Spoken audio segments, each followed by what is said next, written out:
Համագործակցության նախարարը ինտենսիվ աշխատում են Եվրամիության համապատասխան գործընկերների հետ։ Նաև միջազգային փորձագետներն են նկատում, որ Հայաստանի տնտեսությունը խիստ կապված է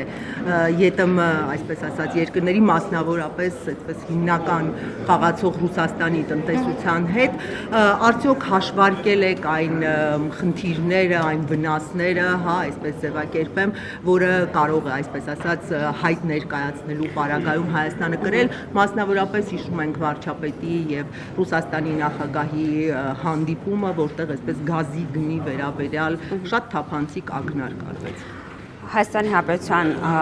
համապատասխան անվտանգային նաև մարմինները ուսումնասիրում են բոլոր հնարավոր վնասները, բայց մենք կարծում ենք, որ մենք չենք սպառել Ռուսաստանի հետ դիվանագիտական ուղով խնդիրները հաղթահարելու ճանապարհները։ Ռուսաստանի գործընկերների հետ խոսակցությունը շարունակվում է, խոսակցությունը բարդ է, բայց անկեղծ, եւ ես կարծում եմ, որ ԵԱՏՄ շրջանակներում այս հիմնական հարցերը պետք է հանգուցալուծվեն։ Այո, ճիշտ եք նշում, որ փորձագետներն նշում են, որ մեր առևտուրը Ռուսաստանի ԵԱՏՄ-ի հետ աճել է, բայց սա պայմանավորված է թույլ տվեք ասել նրանով նաև, որ մենք մի մաքսային միության տարածքում ենք գտնվում։ Եվ եթե մենք խոսում ենք, եւ եթե ընդդիմությունը անկեղծորեն խոսում է դիվերսիֆիկացիան կարևորության մասին, արդյոք նրանք քննարկում են եւ պատրաստ են քննարկում նախաձեռնել Հայաստանի այլ մաքսային միությունում լինելու վերաբերյալ։ Եվ եթե նրանք որոշել են այս հանձնաժողովը նախագահել, արդյոք իրենք պատրաստ են իսկապես քննարկման դնել ԵԱՏՄ-ից դուրս գալու եւ ուրեմն համապատասխանաբար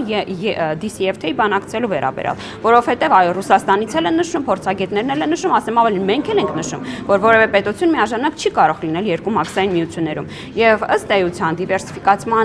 դիվերսիֆիկացման օրակարգ այսպես առաջ տանող քաղաքական ուժը պետք է նաեւ այս մասին պատրաստ լինի առնվազն խոսելու։ Տիկին Ղազարյան, տեսեք, դուք Եվրամիության ձգտող քաղաքական ուժ եք եւ արդյոք այդ ուժի մասին է խոսում կամ նպատակներն ազնիվ են, երբ որ այդ ուժը օրինակ ընդդիմության կարծիքով քաղաքական հետապնդումներ է անում,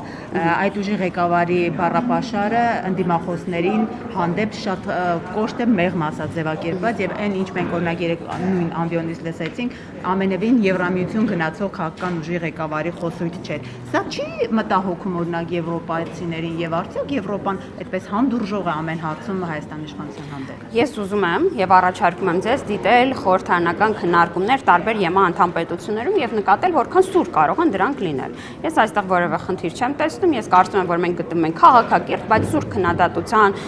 սուր բանավեճի մթնոլորտում եւ որևէ խնդիր այստեղ չեմ տեսնում։ Ես կարծում եմ, որ մենք չպետք է խուսափենք իցուց դնելու այն, որ մենք ընդդիմության հետ ունենք լրջագույն հակասություններ եւ այդ հակասությունները ակնհայտորեն նաեւ բառամթերքի ընտրությամբ կարող են արտացոլվել։